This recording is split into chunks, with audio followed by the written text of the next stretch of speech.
గురుగారు, ఎవరు చేసినటువంటి పాప పుణ్యాలకి తగినటువంటి ఫలితం వాళ్ళు నరకంలో కానీ స్వర్గంలో కానీ అనుభవించాల్సిందని అంటారు కదా. మరి అలాంటప్పుడు మళ్ళీ జన్మ అనేది ఎందుకు? ఎవరు చేసిన కర్మ వారు అనుభవించక ఎప్పుడైనను ఎవరికైనాను తప్పదన్నా అంటూ గురుదార అప్పారావు గారు కన్యాశుల్కం అనే నాటకంలో స్మరిస్తారు.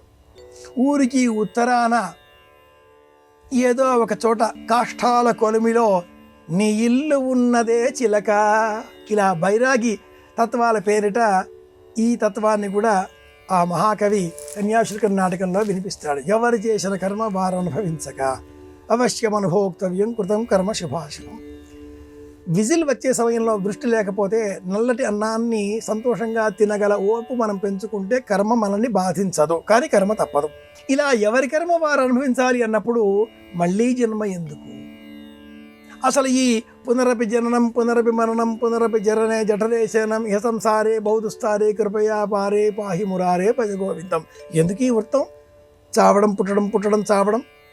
కర్మ ఉంది కదా, ఆ కర్మ మన చేత నిరంతరం ఏదో ఒక పని చేయిస్తూ ఉంటుంది. నకర్మణ మన ఆరంభ అని భగవద్గీతలోనే మరింత విశ్లేషణాత్మకంగా చెప్పబడ్డ మరొక వాక్యం. కర్మ చేయకుండా ఎవరు ఉండరు. మీరంతా వింటున్నారు, చూస్తున్నారు, నేను చెబుతున్నాను. నిర్మాణం చేసేటటువంటి వారు వారి వారి నిర్మాణ క్రియలలో నిబద్ధతతో ఉన్నారు. ఎవరి పని వాళ్ళు చేయడమే రామరాజ్యం. ఈ ఎవరి పని వాళ్ళు చేయడంలో ఒక ప్రత్యేకమైన సూత్రం ఉంది. ఆ సూత్రం ఏమిటి అంటే, ఈ కర్మ వల్ల నాకేదన్నా ప్రయోజనం ఉందా అన్న ఆశ. ప్రతిఫలాన్ని అపేక్షించి కర్మ చేస్తే ఆ ప్రతిఫలాన్ని మనం అనుభవించక తప్పదు. స్వార్థం తప్పదు, పరార్థం తప్పదు. అంటే పుణ్యకర్మ చేస్తే కూడా మళ్ళీ జన్మించాలి, ఉత్తమమైన జన్మ వస్తుంది. ఏ రకమైనటువంటి పాప పుణ్యాల ఆలోచన లేకుండా, భేదం లేకుండా, ద్వంద్వాతీతంగా ప్రవర్తించినట్లయితే మనకు మోక్షం లభిస్తుంది అని వివేక చూడామణి తెలియజేస్తుంది. 2వ శ్లోకంలో విశ్లేషణాత్మకంగా మనం ఈ అంశాన్ని గమనించవచ్చు. అంటే పుణ్యం చేసినా జన్మ తప్పదు, పాపం చేసినా జన్మ తప్పదు. అలాంటప్పుడు పాపపుణ్యాలపైన నిరపేక్ష భావంతో ఈ కర్మ నా చేత చేయబడుతున్నది, ఇలా చేస్తే అప్పుడు మనకు లభించేది మోక్షం. ఈ కర్మ సిద్ధాంతం ద్వారా మనకు అర్థమవుతున్న అంశం ఏమిటి అంటే, దైవం ఎక్కడో లేదు, మనలోనే. మనం చేసే మంచి చెడు పనులను విశ్లేషణ చేయడంలోనే.